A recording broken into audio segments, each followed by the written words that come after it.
ইমাম শাফি রহিমাহুল্লাহ বলছেন ইমাম আবু হানিফা সম্পর্কে, দুই মাযহাবে কত দলাদলি, কত রক্তারক্তি, কত খুনাখুনি। ইমাম শাফি বলছেন যে আল খলকু কুল্লুহুম ইয়ালু আবি হানিফা ফিল ফিকহে। ইমাম শাফি রহিমাহুল্লাহর বক্তব্য ইমাম আবু হানিফা সম্পর্কে যে মুসলিম উম্মাহ অর্থাৎ পুরো জগৎটাই আবু হানিফার ফিকহের কাছে ঋণী। দলাদলি করছে মাযহাব নিয়ে, দুইজনের অন্তর কেমন ছিল? কেমন অন্তর ছিল? ইমাম আহমদ বিন হাম্বল রহিমাহুল্লাহ বলছেন ইমাম শাফি সম্পর্কে, এখন যদি কোনো ব্যক্তি মালয়েশিয়ায় ঢুকে হাম্বলি মাযহাবের, ওকে জেলখানে যেতে হবে। ওখানে শাফি মাযহাবের প্রভাবটা বেশি, এটা হলো নিয়ম। একজন আর একজনকে দেখতে পারে না। মালিকি মাযহাব হাম্বলি মাযহাবকে দেখতে পারে না, হানাফি মাযহাব শাফি মাযহাবকে দেখতে পারে না। ইমাম আহমদ বিন হাম্বল রহিমাহুল্লাহ ইমাম শাফিকে বলছেন কান্নাল্লাহ কাদ জামা ফি শাফি কুল্লা খায়র, মনে হয় আল্লাহ রব্বুল আলামিনের যাবতীয় কল্যাণ ইমাম শাফির মধ্যে আল্লাহ দিয়ে দিয়েছিলেন। কেন? ইমাম আহমদের শ্রদ্ধা ইমাম শাফির উপরে কত শ্রদ্ধা, কত বলতেন। ইমাম শাফি বলতেন, ইমাম মালিক রহিমাহুল্লাহ শিক্ষক ইমাম শাফির। ইমাম মালিক আসতে দেরি হয়েছে, ইমাম মালিক রহিমাহুল্লাহ চাদর গায়ে দিয়ে আসতেন, দার্স দিতেন। দেখছেন ইমাম শাফি আমার আসতে দেরি হয়েছে, ইমাম শাফি দার্স দিচ্ছেন, আসা মাত্রই মাঝখানে বসে গেছেন। তখন সবাই বুঝতে পেরেছে আমাদের উস্তাদ চলে এসেন। তখন বলছে থামো থামো, ও যে বিষয়টা দার্স দিচ্ছে এটা আমার মাথায় ছিল না, শেষ করুক আগে। উদারতা দেখেন। ইমাম আহমদ বিন হাম্বলকে ইমাম শাফি বলছেন যে তুমি আমাকে হাদিসের সনদের দার্স দিচ্ছ আর আমি তোমাকে হাদিসের অর্থের দার্স দিচ্ছি। ইমাম আহমদ বিন হাম্বল রহিমাহুল্লাহ ইমাম বুখারীর উপরে কতটুকু দরদ ছিল।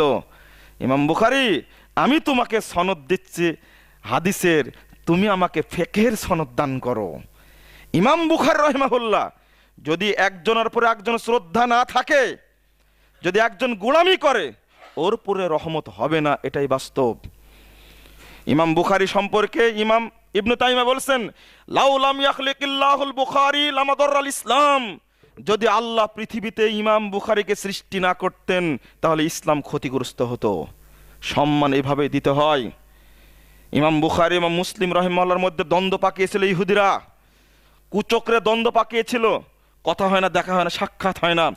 ইমাম মুসলিম বুঝলেন যে এটা ত্রুটি হয়ে গেছে।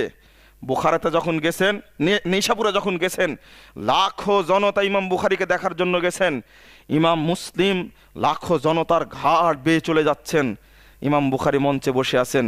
যাওয়ার কব্বালা বাইনাইনাইহি, দুই চোখের মাঝখানে তাকে চুম্বন করলেন, করার পরে বলছেন দানি উকাব্বিলু রিজলাইকা, আমাকে ছেড়ে দিন, আমি আপনার দুই পায়ে চুম্বন করব।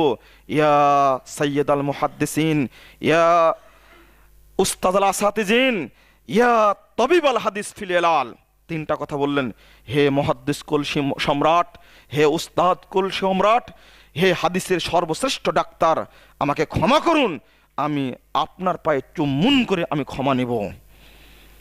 যদি এই কাজটা ইমাম মুসলিম না করতেন, মুহাদ্দিসগণ বলছেন, তাহলে ইমাম মুসলিমের হাদিসকে গ্রহণ করতো না।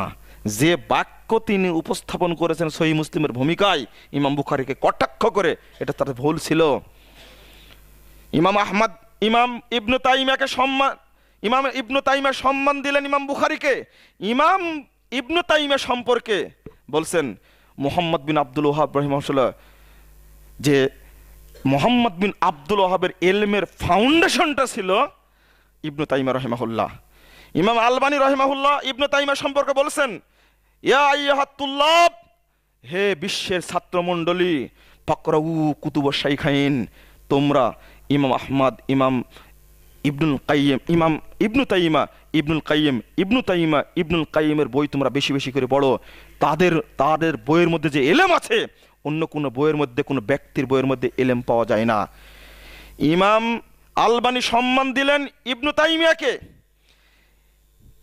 সৌদি আরবের গ্র্যান্ড মুফতি তিনি শেখ বিন বাজ রহিমাহুল্লাহ, তিনি সম্মান দিচ্ছেন আলবানীকে, মা রাইতু তাহতা আদিমিস সামায়ে, আকবর মিনাল মুহাদ্দিসিন, আমি আসমানের নিচে এই যুগে আলবানির মতো বড় মুহাদ্দিস কখনো দেখিনি। আমি গ্র্যান্ড মুফতি, তিনি তিনজনই একই মসজিদে উপস্থিত। পাথর মারা পরে মসজিদে জামারা, মসজিদে খায়েফ জামারাতে পাথর মারার পরে তিনজনই উপস্থিত, শেখ আলবানী, শেখ বিন বাজ, শেখ হুসাইমিন। ইমামতি করবেন কে? কে ইমামতি করবেন? জগৎ বিখ্যাত পণ্ডিত তারা। আমি বোঝাতে চাচ্ছি উদারতা, উদারতা আন্তরিকতা না থাকলে কখনো কাছাকাছি আসা যাবে না। অহংকার জিদ করে থাকলে হবে না। তিনজন একই মসজিদে উপস্থিত, আমি বলতে গিয়েই তো শরীরের রোমগুলো খাড়া হয়ে গেছে। হওয়ারই কথা, এত বড় বড় বিদ্বান তিনজন এক জায়গায় উপস্থিত, ইমামতি করবেন কে? দেখেন উদারতা কাকে বলে। শেখ বিন বাজ বৃদ্ধ মানুষ, সবার বড়, গ্র্যান্ড মুফতি, একই দেশে অবস্থান করেন তিনজন।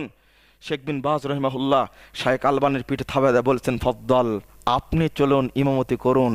ও আল্লিমনাস সালাহ, আমাদেরকে আপনি সালাত শিক্ষা দেন, কামা ইউআল্লিমুনান নবী সাল্লাল্লাহু আলাইহি সাল্লাম, যেভাবে আল্লাহর নবী সালাত শিক্ষা দিয়েছেন আপনি আমাদেরকে ওইভাবে সালাত শিক্ষা দিন, কারণ আপনি হলেন মুহাদ্দিস। আল্লাহু আকবার। উদারতা এইভাবে দেখাতে হয়, সবাইকে উদার হতে হবে। আপনাদেরকে মনে করতে হবে যে আমরা উদার দৃষ্টিভঙ্গিতে আলেমদের কথাগুলো মেনে নিই। কই পিস টিভিতে গেলাম, ওখানে ফরজ সালাতের পর মুনাজাতের ফতোয়া কেউ দেয়নি। বুঝতে পারেননি কথা? কই সেখানে ফতোয়া কেন দিল না মুনাজাতের? কেন দেওয়া হলো না? ডাক্তার জাকির নায়েক ব্যবস্থা করেছিলেন সব আলেম এক জায়গায় হোক। এক জায়গায় হলে যেগুলো বেদাত, যেগুলো শিরিক সন্দেহ আছে, ওইগুলো মুখে আসা দূরের কথা, অন্তরে কল্পনায় আসবে না। বাস্তব দেখেছি। ইফতারের আলোচনা হলো একসঙ্গে বসে, বাংলাদেশে এসে ইফতারের পূর্বে মুনাজাত করা ফরজ করে দিয়েছে, কিন্তু ওখানে ইফতারের আলোচনা হলো, এক বাক্য বললেন না মুনাজাত করা লাগবে, এক বাক্য বললেন না, ওখানে অফ, আর কোনো কথা বলেন না ওখানে। কেন মাযহাবী লোক যায়নি ওখানে? পিস টিভির কোনো আলোচনায় কোনো বিদ্বান বলতে পারেননি চার মাযহাব মানা ফরজ, বলতে পেরেছেন? পারেননি কেন? কোন ব্যক্তির আবির্ভাব ঘটবে যিনি এই রকম হবেন, বট গাছের মতো সবাইকে আশ্রয় দান করবেন?